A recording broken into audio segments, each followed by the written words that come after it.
430 billion。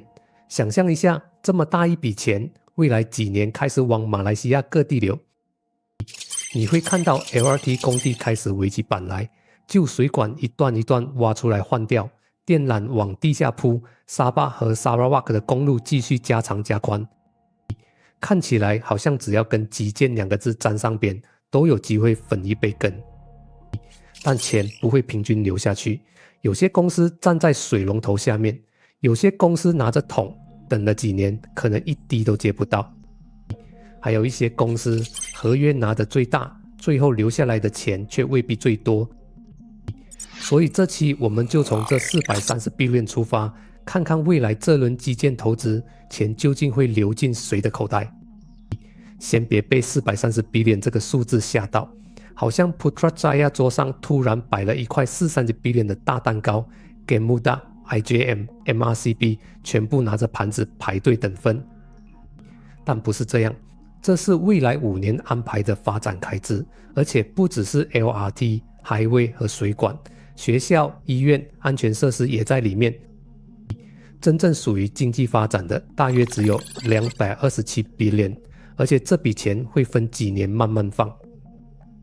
就像你跟老婆講，未來5年準備200千裝修房子，不代表明天一早就去刷200千，今年可能先做廚房，明年換廁所，後年才輪到屋頂。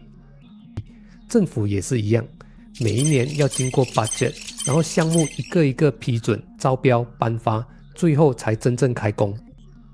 所以真正要問的不是未來有多少 billion， 而是這些錢現在走到哪一步。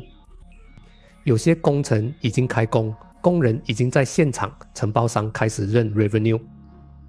有些還在招標，蛋糕擺出來了，但誰吃到還不知道。還有一些 project 方向有了，離真正頒發工程還很遠。所以看到15 billion、30 billion 這種 headline， 先問一句，這個 project 現在到底走到哪裡？講到這裡，我們直接看真的已經動起來的 project。先看 7.9 billion 的檳城 LRT， 以 Gamuda 為首的 SRS 財團贏下了檳城 LRT 的第一份主要土建工程， Gamuda 持股 60%， 另外2家各 20%。 這個工程整段接近24公里，從 Silicon Island 一路做到 Komta， 但重點不是 Gamuda 帶頭的 SRS 財團拿了這 7.9 billion， 然後故事就結束。你想象一下，一條接近24公里的 LRT 真的開工，尾板掀起來，沿路要打樁，要架一段一段的高架橋，要蓋 station， 還要做很多不同的工程。所以 Gamuda 拿到大 project 以後，錢還會繼續往下面流。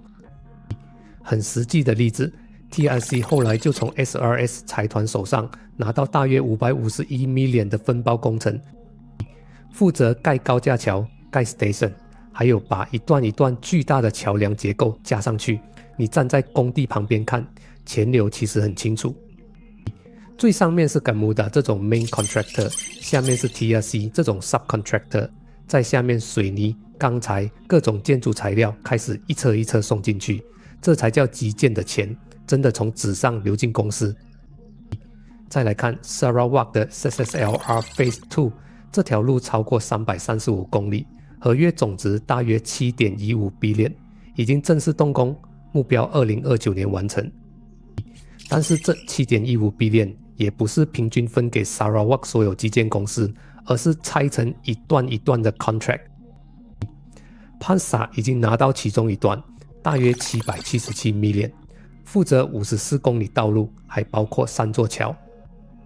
Lee Market 的 Sunmall 和另一家公司組成的 JV 也拿到另外一段，大約1 billion， Sunmall 在裡面佔 70%。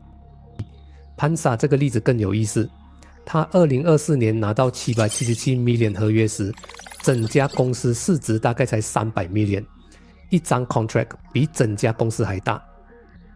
但股價沒有從此一飛沖天，因為777 million 是合約總值，不是 profit， 而且要分4年慢慢做。後來到了2026年，當我們看回去， Pansa 整個集團的 revenue 確實增加了，但是 BAT margin 只有大約 2% 左右。所以大 project 可以改變工作量，不一定馬上改變賺錢能力。錢會繼續往下流。但有趣的是，每往下一層，蛋糕就被切小一點 ，margin 可能越薄。Sarawak 州議會今年甚至有 YB 提到，一些本地 contractor 做到第4層、第5層 subcontract 以後，前面幾層已經各自切走一塊，最後留下來的 margin 可能薄到不划算。所以基建不是看誰有參與就算受益，真正要看他站在第幾層，拿到多大的 contract， 最後還能留下多少 profit。還是 Penang LRT， 這個 LRT 的第一份主要土建工程已經有人做了，就是剛才提到的以甘穆達為首的 SRS 財團。但是第二份大工程現在還在搶。第二份大工程估計大約4 billion， 還包括大約3公里跨海連接冰島和 Butterworth。現在有6組財團在爭，裡面有 Kerjaya， 有 MRCB， 有 WCT， 有 TRC， 也有 YTL， 還有其他大型工程集團。值得注意的是， MRCB 其實已經吃到檳城 LRT 另外一塊了。就在這個8月，他跟 SETA Edge 組成的 JV 剛剛拿下大約3 billion 的 Systems Contract， MRCB 佔 90%。但是現在講的第二份主要土建工程是另外一張單，這一張他還是要跟其他財團搶。你可以想象成一桌4 billion 的大餐已經擺好了，6組人拿着碗全部坐在門口等，每個人都可以跟你說我有機會吃到，這話沒有錯，但是最後只有拿到合約的人才真的可以開動。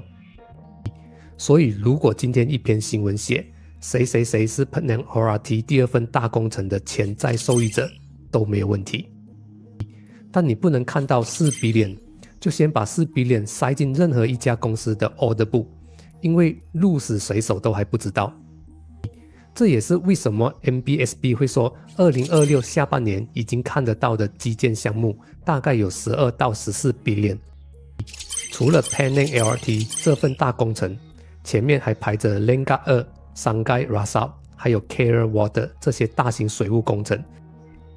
但注意12到14 billion 是 Project Pipeline， 不是已經搬出去的12到14 billion 合約，只是 MBSB 估計下半年有機會推進和頒發的基建項目。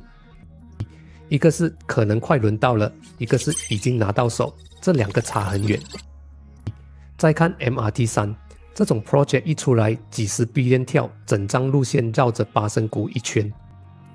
GEMUDA、IJM、MRCB、WCT 哪一家大型 contractor 看到都會想搶，但 MRT3 不是還停在一張地圖上畫個圈而已。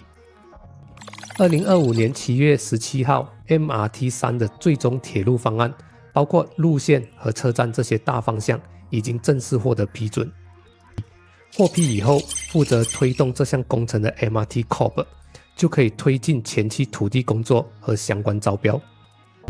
接下來土地怎樣處理，工程怎樣拆 package， 什麼時候找 contractor 進來，都是由 MRT Corp 一路往下推進。所以 MRT3 已經不是地圖上拿 marker 畫一個圈而已，路線定了，土地和前期準備也開始往前推。接下來真正要盯的是高架橋誰做，地下工程誰做， station 和 system 誰拿。然後再看另外一個反差更大的 project Pam Borneo Sabah Phase 2。你打開券商報告，會看到大約15 billion 的估算，也會看到市場開始期待。可是到了2026年7月，政府在國會怎麼講 Phase 2和 Phase 3連撥款批准都還沒有。有時候就是這樣，股市的大餅已經畫到東馬了，但是政府的錢還在 Putrajaya。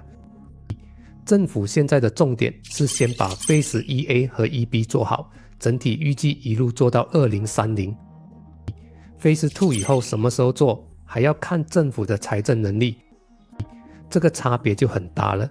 MRT3 已經走到正式批准，也開始出現前期工程，而 Pam Borneo Sabah Phase 2目前連撥款都還沒有正式過。講了這麼多 project， 最後還是要回到投資者最關心的，錢到底先流去誰？最上面當然是 GEMUDA 這種大型 contractor， 因為鐵路、highway、水務這種幾 billion 的大工程，不是誰想接就接得到。這種公司的優勢很簡單，一張單就可以吃幾年。但是公司越大，也有一個問題，幾百 million 的 project 放進去，因為公司的體量太大了，不會馬上改變整個集團的 profit。真正有趣的反而是錢繼續往下面流的時候，像是潘薩這種規模比較小的 contractor。同樣，一張幾百 million 的工程對小公司可能非常重要。還有聽到東馬基建受益 HSL、KKB、NAM 會被點名，因為本來就在 Sarawak 做工程，但最好繼續問誰已經拿到 contract 拿了多少。再往下就是賣材料的人，一條 highway 不會因為誰中標就突然不需要用到水泥，所以水泥還是要倒，石頭還是要鋪。這也是為什麼 CMSB 和 Mylan Cement 會進入視線。2026年7月，大型工地採購的水泥平均價格大約410塊一噸，比去年貴了 7.9%。背後其中一個支撐就是 data center、工業和基建需求。但是賣水泥也不是躺着收錢，煤價漲、電費漲、運輸貴 ，margin 一樣會被吃掉。然後還有一條很多人容易漏掉的前路，電網。基建不是只有一群工人戴着安全帽操作着高架橋和挖土機。你在 Johor 蓋一整排 data center， server 全部搬進去以後，插頭插下去，難道電就自動送到嗎？變電站要建，地下電纜要鋪，輸電系統要升級。這個就要交叉去看 TNB 自己在2025到2027年的監管週期，就有超過42 billion 的 capex 額度。MN Holdings 就是一個很實際的例子。8月，他連續拿到 TNB 2張工程，一張122 million 的地下電纜工程。過2天，又來一張價值71 million 的變電站輸電工程。一張埋在地下，一張負責把電送到需要的地方。當工廠和 data center 越來越多，電網也必須跟着擴。這就是為什麼未來這輪基建，我不會只盯建築股，路要蓋，水要送，電也要拉進去。最後還有水務，這一塊我之前已經完整拆過，所以這裡不重複。要的人可以去找這個 video 來看。記得一個分別就夠了。Gamuda 和 Intex 比較像第一輪，工程一開，Gamuda 拿大型水務工程 ，Intex 賣水管和設備。Randhill 和 PPA 不一樣，他們自己也要先花錢擴產能，然後靠未來的水費、受水量還有新產能慢慢收回來。同樣叫收益，一個先收錢，一個先出錢，這兩個不能放在同一個籃子裡面比較。不過這裡還有最後一個坑 ，project 越多 ，order book 越大，真的就越好嗎？拿 Gamuda 來看，他現在手上的 order book 超過52 billion， 但 UOB-Kay Hian 估計大約 90% 的工程還沒有進入施工最忙的階段。簡單講，現在很多 project 已經拿到了，但是工地還沒有全面跑起來。等這些工程未來1-2年陸續進入施工高峰 ，revenue 認得更快，Gamuda 的建築收入才有機會明顯加速。你可以想象成一家餐廳已經接了52 billion 的 booking， 客人是定位了，但是很多桌還沒開始上菜。所以 order book 很大，只是告訴你未來有工作，不代表今天 profit 已經進來了，更不代表 cash 已經回來了。Suncorp 就是另外一個很好的提醒，它的 data center 工程非常旺，但是 NBASB 反而預計 PBT margin 可能從之前 15% 到 16%， 慢慢回到 11% 到 12%。為什麼這個數字重要？因為它直接告訴你單越來越多，不代表每一單越來越好賺。以後看到一家公司宣布大 project， 我們只問3個問題。第一，錢到哪一步了？還在計劃，還在招標，還是已經把工程搬給誰，已經開始施工了？第二，這張單真的好賺嗎？對公司夠不夠大？幾十進 revenue margin 守不守得住？第三，錢收得回來嗎？ Profit 賬面上很好看，但如果工程做完了， invoice 開了，客戶的錢遲遲沒進來。公司一樣要先出工資，先還 supplier，最後還是要公司自己墊錢。我們要看的是 contract 能不能一路變成 revenue， 然後 profit 再變成 cash。我認為馬來西亞未來幾年確實正在進入一輪更廣的基礎設施投資週期，錢會同時流去鐵路、highway、水務、電網還有東馬基礎設施。但不是每個寫着受益的公司都會真的吃到，有些拿大工程，有些拿分包，有些賣材料，有些還要自己先花錢。所以430 billion 開始往下流的時候，很多公司都會說自己站在水龍頭附近。但我們真正要找的是誰真的接到水，誰接到以後沒有漏掉，最後又有多少真的流進股東口袋。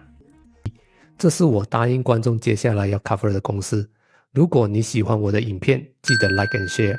我們下期見。